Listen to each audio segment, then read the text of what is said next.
دي فيديو معايا. انا اعمل تحدي بين الاسكندرانية والقهروية، ودي اول مرة اعمل تحدي بين بنتين من محافظتين.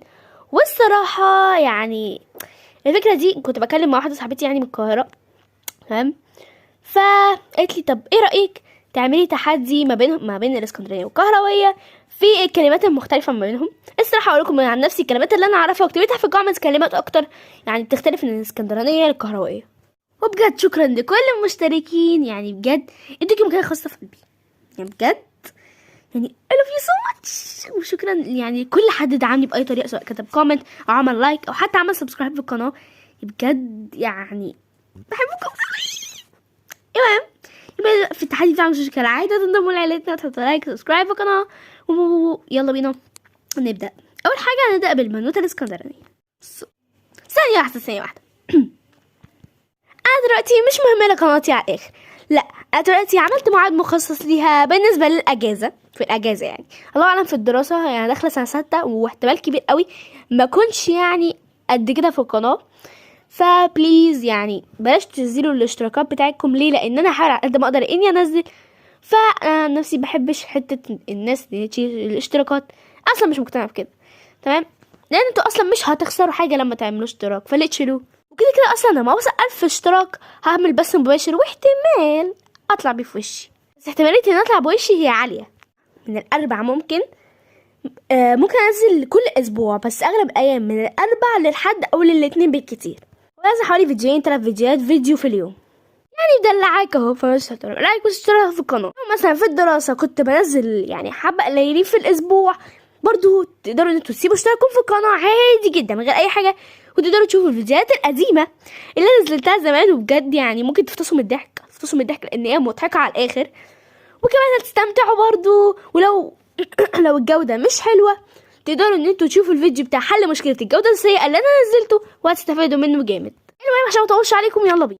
صباح الخير يا ست الكل، عاملة ايه؟ يعني رايق يعني النهارده يعني حسيت اني صاحي مبسوط قلت ابسطك. خلي بالك بقى عشان الطماطم عارفين تبقى قربت تخلص. انتي بتستهبلي؟ مين اكلهم؟ انا؟ احي عليكي يا بنتي، انتي بتلهطي الطماطم كده ليه؟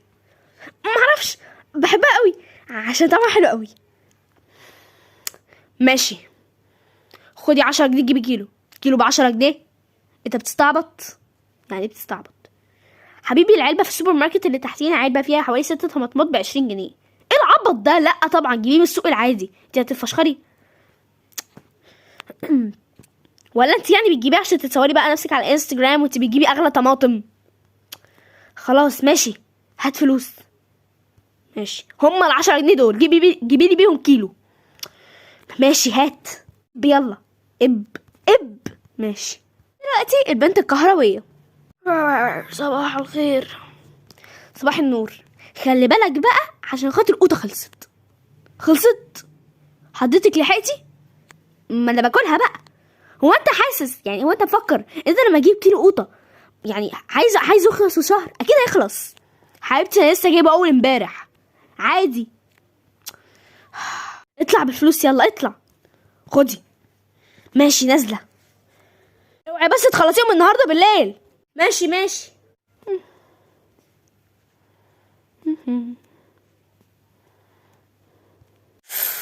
اوبا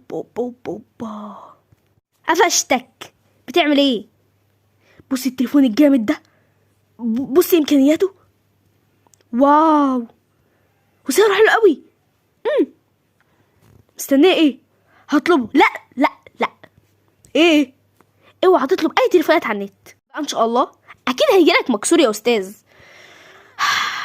يلا ايه؟ يلا نتغدى. حاضر. انت خلصتلي كيلو خوخ الصراحه بقى بحبه. ماشي. اللابتوب ده عكشتك. بتعمل ايه يا استاذ؟ كون بعمل ايه يعني؟ بصي اللابتوب ده، واو ده تحفه. شفتي؟ اطلبه بقى. ماشي انت حر، اكيد هيجيلك مكسور مالكيش فيه بقى. نوعه ايه ده؟ باينابل. في المساء البنت الاسكندرانية. انا حسين بس برضو هقلب على الموقع اللي بيبيع حاجات ده تحفة. يا دي النيل، انا عن نفسي هنام. ما تتأخرش على الساعة 12. هو انتي امي؟ بتفكري بامي وانا صغير تفضل تقولي ما تتأخرش عن الساعة 12 عشان ما يطلعلكش نص رغيف محروق تحت عينك. يوه بطل رغي. مع ذلك برضو كنت بسهر وكان عندي نص رغيف مش محروق ده، يعني عيني ما يعني بتفطس. احي في ايه؟ بوظت اللابتوب. ماشي والله لا تجيب لي واحد جديد، بس ما بسش. يوه اتفضل نام بقى. هعمل ايه دلوقتي؟ اوديه الصيانه ولا اعمل ايه؟ بس الساعه 10. الساعه 10 مش متاخر على فكره، مالكش فيه. ربي. في مساء البنت الكهرويه. هتنام انت يا استاذ؟ ايه قاعد؟ مش حضرتك وراك شغل وانا ورايا شغل؟ لا بكره اجازه. ييه طب ماشي متاخرش عن الساعه 12. ماشي هتفضلي يا جادجمنتال، مالكش دعوه. ويعني ايه بمنتال ده؟ انجليزيه بتعيط في الزاويه، مالكش فيه بقى. انا داخله انام. ده يا لهوي التليفون يا فالح. واو اتس سو بيوتيفول. والنبي بتتكلمي انجليزي بس. مو في الاول في الاخر ده تليفونك وانت الخسران، وانت هتدفع فلوس قد كده. انت ما تعرفش التليفونات دلوقتي بكام. انت هتعلميني؟ لا تفضلي نامي. انت هتحكي فيا؟ طيب. في صباح الكهرويه. يا استاذه شخير وانت يا استاذه يا زفته يا مصارعه انت. ده انت لو بتصارعي يعني انت بتصارعي مين انت في حلمك؟ في ايه؟ بطلي شخير بطلي شخير. فاكره اللعبه دي؟ ياه اللعبه دي ده اخر مره لعبتها كان من 3 سنين. ايوه لما اتعرفت عليكي ولعبناها سوا في الجامعه. ياه منا. نعم. ايه ده هو الجو ساقع كده ليه؟ البحر النهارده يعني عمال يطلع هوا كده، معرفش الجو ساقع. ايه ده؟ فاكره اللعبه دي؟ لعبتها انا وانتي في السايبر واحنا صغيرين. ايه ده؟ ايوه ايه ده؟ قوم. ايه في ايه اللي افترى ده؟ انت هتبطجي عليا؟ ايوه انا اللي هلعبها. امشي روح اعمل الفطار. انا اللي هعمل الفطار واغسل المواعين كمان. انا ايوه ماشي بس افتكري عدي الجمايل. حاضر اهو.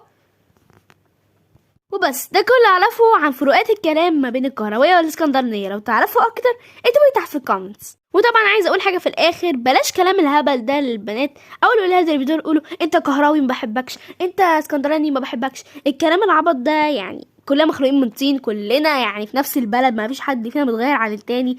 يعني الاهرامات ما تختلفش حاجه عن عمود السواري او قلعه قايتباي ما تختلفش اي حاجه من اللي في القاهره. خالد الخليلي ما يختلفش خالص عن خالد بن الوليد. ما فيش حاجه اسمها انت احسن مني او انا احسن منك، كلنا واحد.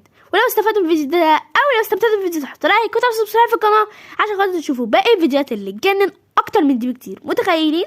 وبس كده توحشوني جدا. باي باي.